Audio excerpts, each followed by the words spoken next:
friendship star tonight. Uh, Hopefully you're not looking at this treadmill, home. I'm trying to get it out of focus. I know it. You can see what I'm doing, but it's just there, you know. But anyway, we're gonna get on with this. And this was made with 4.5-inch squares. And let me show you. I made the one that I had on the board with the black, and I didn't really like it. You can see the star, but I didn't like it. So, it's still gonna make the quilt. But we're gonna go ahead and do this one. And get it on done. Let me get myself situated here. I am going to that one there was the last block on the Halloween fabric.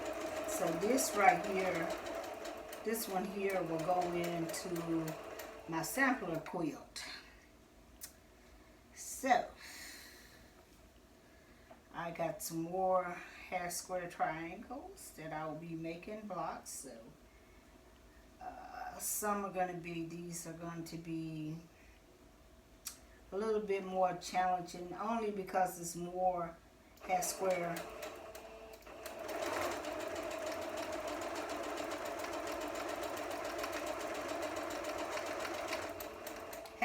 triangle blocks in it. It's not going to be that challenging. You just have to pay attention where you're putting your blocks and which way you're laying them out and all that. But it will give you,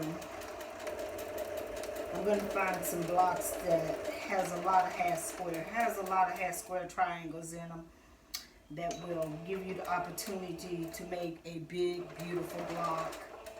And I got everything out the way here. Don't know where all my stuff is because I moved some things here. I know, I got 3 enders over here. Can't find one. So when it'll work. Oh, there they go. When you move things, you lose things, I see. But there'll be blocks that you'll be able to do. It won't be hard for you to do at all. You will just learn how to keep up with how you're laying your blocks out. And once you do that, you'll be fine. And you'll be telling people you made this block, and they'll be like, oh my God, how did you make that? And you don't have to tell them your secret, that they were made out of hair square triangles. You don't have to do that. Let them think that you really worked hard at it. Which, making hair square triangles, if you're making a lot of them, is a hard job. So you would somewhat work hard.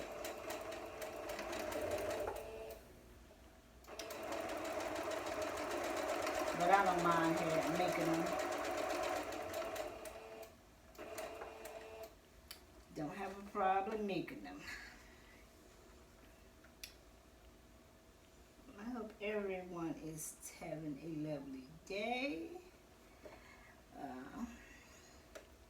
Hope everybody's planning something nice for the weekend with the family.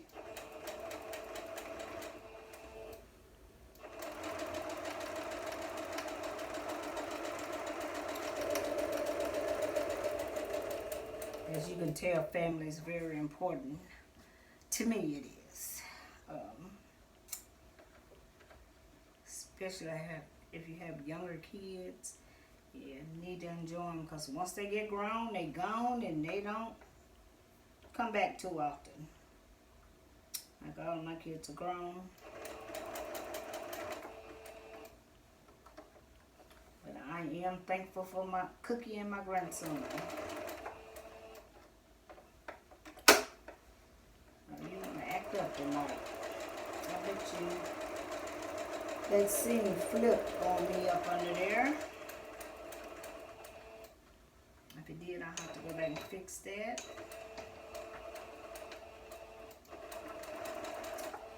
just want to back tack on the ends of these. What was going on there? No, it didn't. It just wanted to be stubborn, and it didn't get on. I think, yeah, the top. But it's nothing I gotta fix. It's just a little bit, just a little bit.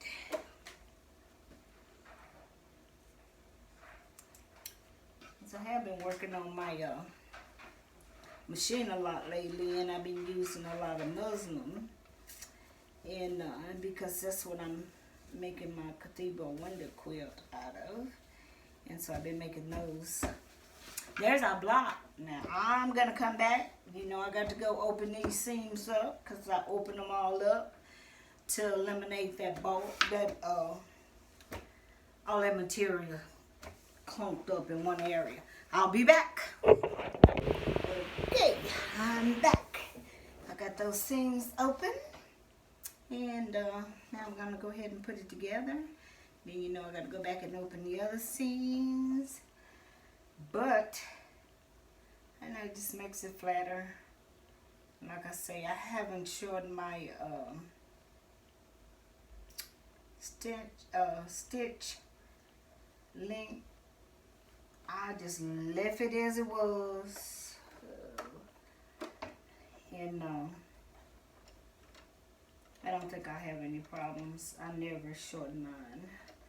But if you want to be safe and do that, by all means do it. That's your choice. It's your quilt. Do what floats your boat. I'll just hold these tails because I don't have a leader on there. I'm going to back stitch on these ends because these blocks will be moved around. I think I just got my thread home. I just made a mess there.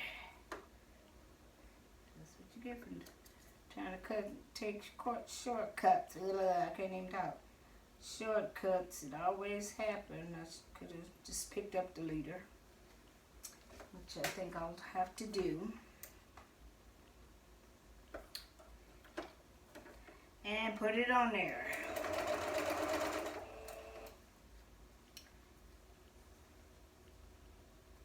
Let's see. Another seam ripper over here. We'll try that again.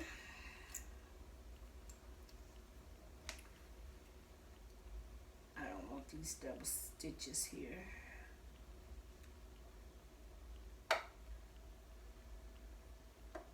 A lot of the times, if this happens to you, you can always switch and go to the other end.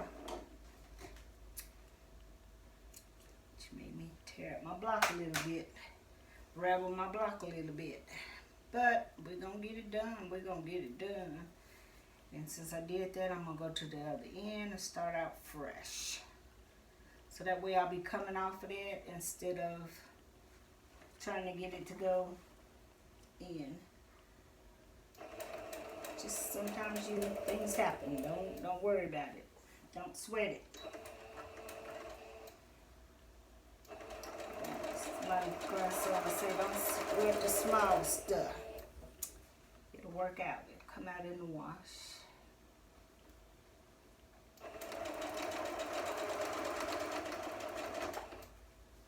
But since I made that mistake on this end and it looks a little chewed up there, I would just go to the other end, and that way you're coming off of it instead of trying to get it to go where you want it.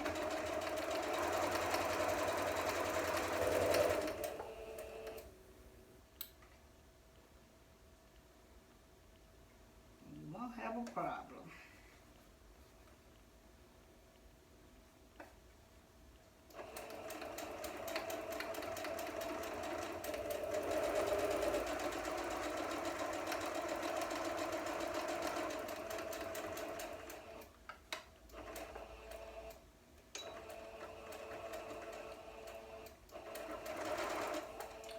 It's a lot better just doing it that way instead of trying to fool with it again.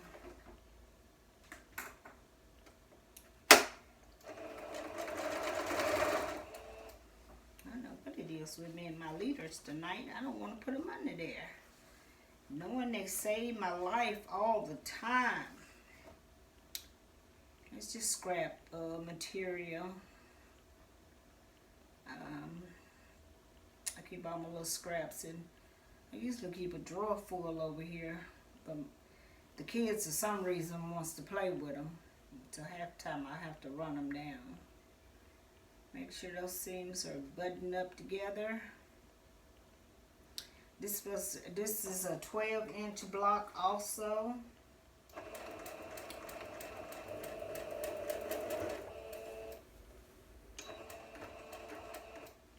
Like I say, I'm gonna put this one in a sample quilt, but the other one is going to go in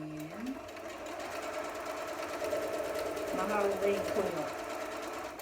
I'm not gonna be showing that no more until I get ready to do the sashing on it.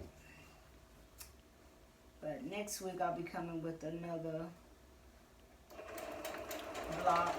And you know, I've been doing a lot of them with half square triangles and blocks. I may do something different next week. I hadn't picked out my block yet, so don't let me get to telling you something. I found a block that just I can't live without. It doesn't. It also has blocks and half square triangles in it. But I got all week to find out what I'm gonna do with it.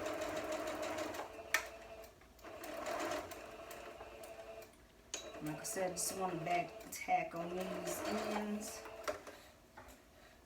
which they will be trimmed anyway. But anyway, I prefer to back tack on them. Tell you, when I first started sewing, I was always couldn't figure out why my stitches was always coming out. That's how block I'm gonna go, and it was because I wasn't back tacking on them. My stitches, I would start working on something and it would just start falling apart. It's always good to at least put 2 stitches in it. I'll be right back. All right, we're back with the block. Okay, here it is. And I like this purple. I didn't really do any fussy cutting, or this is kind of a directional fabric. It just kind of fell where it may. I didn't really pay attention too much to it. But this is your Friendship Star block, and it's a 12-inch block. And here's the back with all the seams open. And as you can't, I hope you can see that it's really, really flat. I don't know if I showed you this press and stick before, but if you're doing half square triangles, it is amazing. And what you do is, you know, because every time you try to press this, you're going to mess up one of your seams. You're going to flip one. But if you'll just lay your seam on there and take your little small, I don't know if you got a little small iron works, but I do use it up with my big one over there, because that's what's over there. And just lay your seams over there, kind of finger press them out, and this will help you from messing up your other seams. They're not that expensive. You can get them at Joann's. Wait till they had it 50% off and find you one. Or you can order them off Amazon. I think this one here come from Amazon, because somebody had a sale on them. And can't wash them, so when they get so dirty, you just throw them away and get you another one. And these are, I've been working on my blocks for my cathedral windows quilt. You know about this. I have a playlist about it. You can check out the playlist, how to make these blocks. But that's what I was saying about playing with muslin so much, using so much muslin, sewing muslin, is because I was doing these blocks here, connecting them in the whole 9. I have 60 here, but that's not going to even make a dent in what I need. But it's a start, because I'm going to get this quilt finished by the end. I'm going to get it finished and off my list by the end of the year, and get it on my bed. after I fight my mom and my daughter. One of them probably win though. But anyway. Alright, I'm going to come back and talk to you in a minute. Hold on. Alright, I just want to come back and say I appreciate you taking the time to watch my videos. And hopefully next week I'm going to have a little, sorry about that, kick the camera. Hopefully next week I'll have something a little bit more challenging for you on the half square triangles. I may use triangles, the half square triangles, and something else, so we'll see. But it's just so easy to make a lot of these blocks that you think are really difficult, but they're not. And I just want to show you that and take time to show you that. And because a lot of new quilters are always looking at these beautiful blocks, and they don't look at it to see actually where the seams are, how the block is made. If you just take time to do that, you can kind of figure out the pattern on your own. Sometimes just draw it out. Trace it out. Trace the pattern out. If you can get it copied, just trace the seams out, and that'll help you to come up with that block. You don't always have to go by a pattern. I know some of my new subscribers talk about budget. Well, it's a lot of patterns out here. Most of these blocks are old blocks. I don't know how that works, that somebody seems to be able to sell a pattern on one when the blocks are older than we are. But, you know, I don't know how that works. But, and I don't want to step on anybody's toes that's doing that. But if I can figure it out, I'm not going to pay for it. I'm going to figure it out. I'm going to print it off. I'm going to copy it. I'm going to trace it out and see how to make that block. Because if you look that block up, you'll see that that block is old. Old. Might be made in the 1800s, because that's what I like. I like a lot of vintage quilts. I love vintage quilts. That's why I'm doing Cathedral Window in the Grandmother's Flower Garden. Because all of those are vintage quilts, and plus the hand stitching, and I just want to, I just kind of want to put that extra love into a quilt. That's why I do a lot of hand stitching. A lot of people want to do the machines. I don't mind the machines. Yes, I do the machine. I like some of the machine work I do, but my heart is in hand stitching. But anyway, I'm going to let y'all go. Just rambling on. Just thought I'd give you a little insight on, you know, how to budget your quilting patterns. You don't have to pay $10 for a pattern all the time, or $3, even if it's $3. I think that that's a block that you don't have a copyrights to. You shouldn't be selling it, but who am I? You know, some way they get away with it, and it's okay, you know. But just take your time and try to look at the block. You know, we're not gonna go over that again, but anyway, I don't want to make anybody angry at me neither. But just from my point of view, knowing that I'm on a budget and knowing that I see things and I really want to do it, but I can't afford it, I just figure out a way to do it without having to pay money. That's all I'm saying. All right, I'm going to let you go. I hope everybody has a good weekend, and God bless you and your family. And if you like what you see on this video, please give me a thumbs up, like it. That thumbs up. And a thumbs up, it don't cost you nothing. Come on, I keep saying this over and over. It don't cost you anything. There's enough love to share out here for everybody. Share my videos with your friends. Tell them about me. Ask them to come over. Subscribe in the whole nine. I think I'm going to just leave it alone. I'm going to always ask that you subscribe, but I think I'm going to leave it alone and just let you do what you will. But anyway, you all have a blessed evening. God bless you and your family. Once again, I'll see you next week. Bye-bye.